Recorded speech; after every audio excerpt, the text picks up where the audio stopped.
July 13, 1977, 9:34 p.m., New York City plunged into absolute darkness, 50 hours without power, looting, fires, chaos in the streets.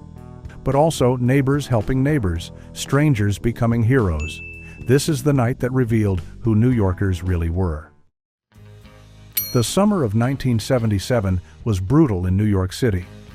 Temperatures had been hovering in the 90s for weeks, turning cramped apartments into ovens and sidewalks into griddles. Air conditioners hummed constantly in buildings across all 5 boroughs, pushing the electrical grid to its absolute limits. The city felt like a pressure cooker, ready to explode, and everyone could sense something was about to give. People slept on fire escapes, kids opened hydrants illegally to cool off, and tempers flared over the smallest things. Meanwhile, the city was already reeling from economic collapse. New York was technically bankrupt, surviving on federal loans after President Gerald Ford initially refused to help. Garbage piled up on streets during sanitation strikes, graffiti covered subway cars like rolling canvases of urban decay, and entire neighborhoods in the South Bronx looked like war zones with abandoned buildings burning nightly. The middle class was fleeing to the suburbs, taking their tax dollars with them. Crime rates were skyrocketing, with over 1,600 murders that year alone. The disco era was in full swing, offering escape from the grim reality outside. Studio 54 had opened just 3 months earlier, becoming the epicenter of glamour and excess, while the rest of the city crumbled. The Yankees were having a championship season, giving working-class fans something to cheer about. Son of Sam was still terrorizing the city, having shot his last victims just weeks before the blackout. New Yorkers were living on edge, exhausted by heat, fear, and uncertainty about whether their city had any future at all. The lights went out during primetime television. Families watching sitcoms suddenly found themselves in complete darkness.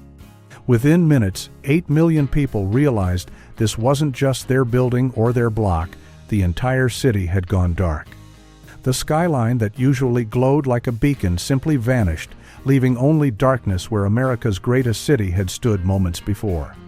Subways screeched to emergency stops in tunnels, trapping thousands underground in sweltering heat and pitch-black terror. The cause was a lightning strike at a Consolidated Edison substation in Westchester County, followed by catastrophic failures across the system. Unlike the orderly 1965 blackout, which happened during daylight with everyone simply walking home calmly, this one hit at night in a city already on the brink. The police department went on tactical alert immediately, sensing trouble. Officers who had worked the previous blackout 12 years earlier knew this time would be different. The city had changed, grown angrier, more desperate. People's first reactions varied wildly by neighborhood. In Manhattan office buildings, workers carefully felt their way down pitch-black stairwells, some descending 40 floors or more, using cigarette lighters for illumination. In Brooklyn and the Bronx, some residents immediately started lighting candles, while others saw opportunity in the darkness. Traffic lights went dead, creating instant gridlock as drivers honked frantically, unable to see beyond their headlights. Hospitals switched to emergency generators, keeping critical patients alive. At Madison Square Garden, a concert by folk singer Harry Chapin ended abruptly, leaving thousands to navigate their way out using matches and lighters held high like tiny stars in an indoor night sky. Thousands of riders were trapped in stopped trains throughout the system. The New York City subway carried over 3 million passengers daily, and hundreds of trains were running when the power died. Conductors and motormen had no communication with Central Command, no way to know what had happened or how long it would last. The air conditioning stopped immediately, and temperatures inside the metal cars began rising toward unbearable levels within minutes. Some passengers sat quietly in the darkness, assuming power would return momentarily. Others panicked, screaming and pounding on doors. Transit workers walked the tunnels with flashlights, going car to calm riders and eventually lead them to the nearest station through rat-infested tunnels. The elderly and children struggled in the heat, some fainting. Strangers shared water, fanned each other with newspapers, and sang songs to keep spirits up. One pregnant woman went into labor on a stopped train in Queens, delivering her baby with help from a nurse who happened to be in the same car. The evacuation took hours, with thousands walking along tracks in near-total darkness. Transit workers became heroes that night, guiding frightened New Yorkers through dangerous tunnels to safety. Some passengers were underground for 5 hours before reaching street level, emerging into a darkened city they barely recognized. The subway system wouldn't fully restart for days. Those who experienced that claustrophobic terror in the tunnels never forgot the feeling of being buried alive beneath a city that had suddenly stopped breathing. Ever trapped in darkness? Within an hour of the blackout, store windows started shattering in Brooklyn and the Bronx. In poor neighborhoods that had been ignored and abandoned by city government for years, people saw an opportunity they couldn't resist. Entire families participated, using shopping carts to haul away televisions, furniture, clothing, and appliances. Children as young as 8 or 9 carried out sneakers and toys while their parents grabbed whatever they could carry. Broadway Junction in Brooklyn became ground zero for organized looting. Stores that had been selling goods on credit to poor families at inflated prices were emptied completely, down to the fixtures and wiring. Furniture stores lost everything. Sneaker shops were stripped bare, creating a generation of kids who finally had new shoes. Some looters were clearly desperate, taking food and diapers. Others saw it as payback for years of economic oppression and redlining. A few were simply opportunistic, loading up trucks with anything valuable. The police were overwhelmed from the start. With only 24,000 officers to cover nearly 8 million people spread across 300 square miles, they had to make impossible choices about which neighborhoods to protect. In wealthy Manhattan areas, heavy police presence kept order. In poor outer borough neighborhoods, residents saw maybe one patrol car all night. By midnight, entire shopping districts were engulfed in flames as looters set fires to cover their tracks. The glow from burning buildings created an eerie orange light across neighborhoods that otherwise sat in complete darkness, like glimpses of hell breaking through the urban landscape. The South Bronx had already been dying for years, but the blackout accelerated its destruction. Landlords had been committing arson for insurance money throughout the 1970s, and the blackout gave them perfect cover. Buildings that had housed families for generations went up in flames, while fire trucks couldn't respond fast enough. Fire companies responded to over 1,000 fires during the blackout, more than 10 times the normal rate.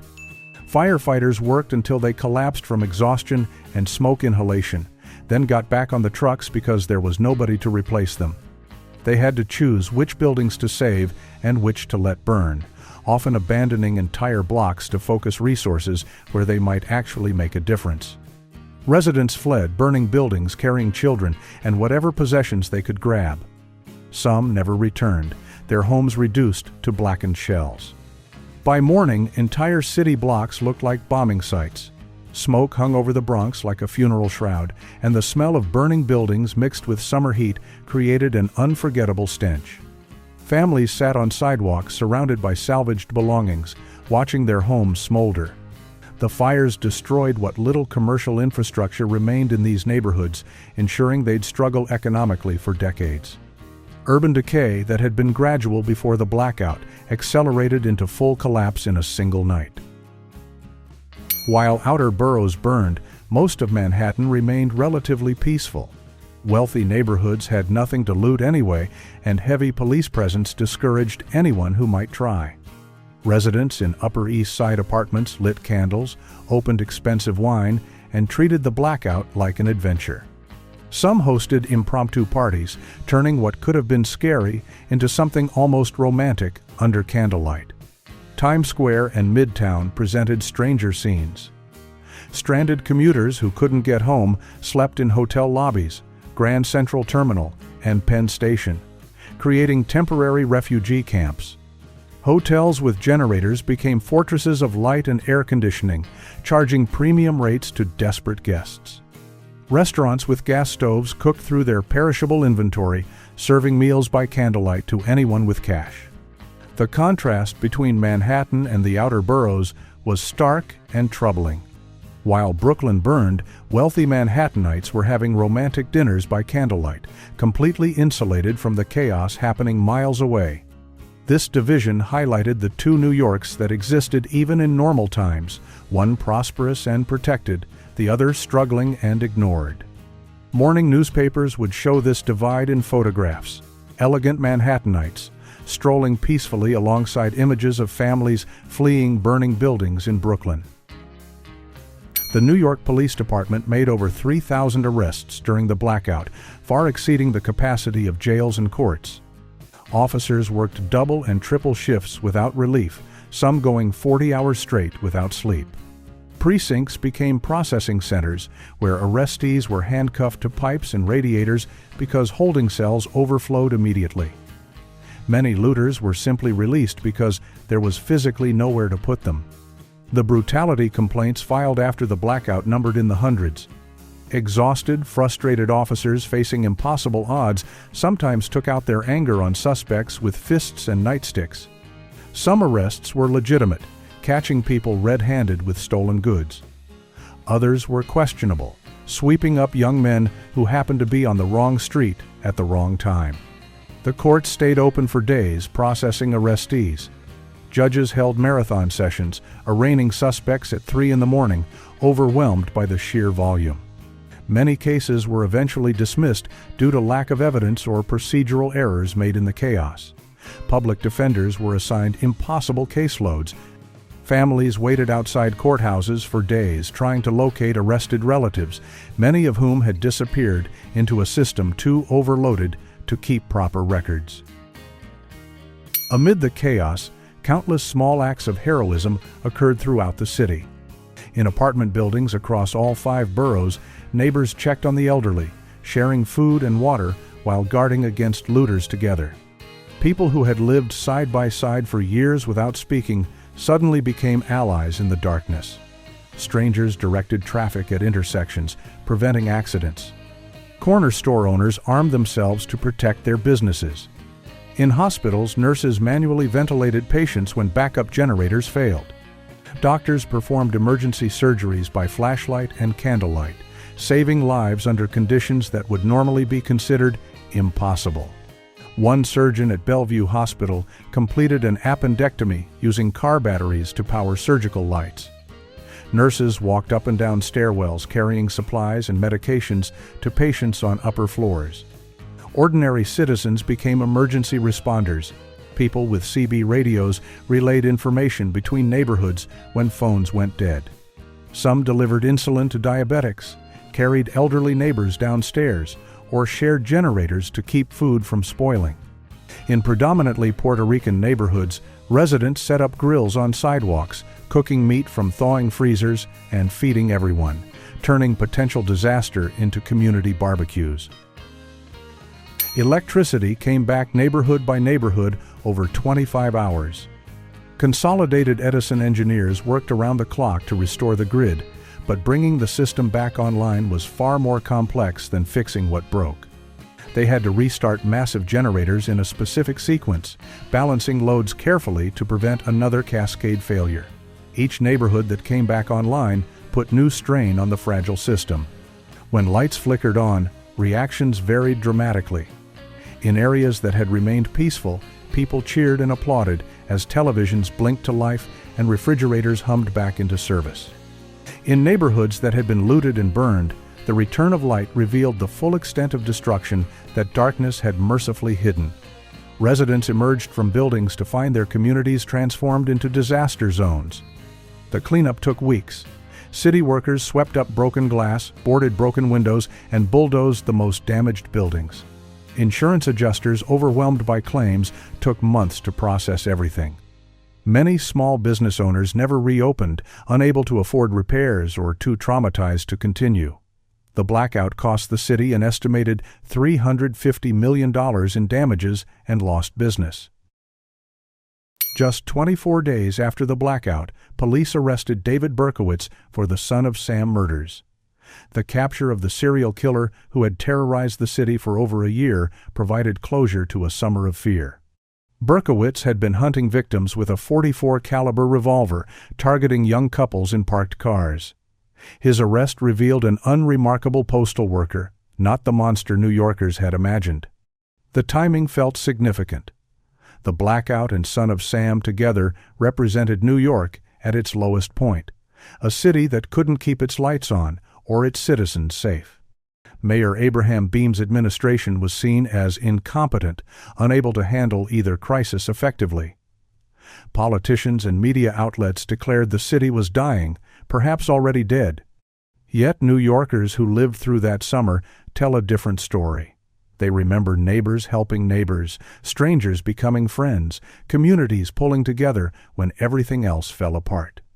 The Blackout revealed both the best and worst of human nature, often on the same street within the same hour. It marked the end of one era and the beginning of another, a turning point when the city hit bottom and somehow found the strength to start climbing back. The 1977 Blackout became a defining moment for an entire generation of New Yorkers. Those who lived through it carry memories of fear and chaos, but also of unexpected kindness and resilience.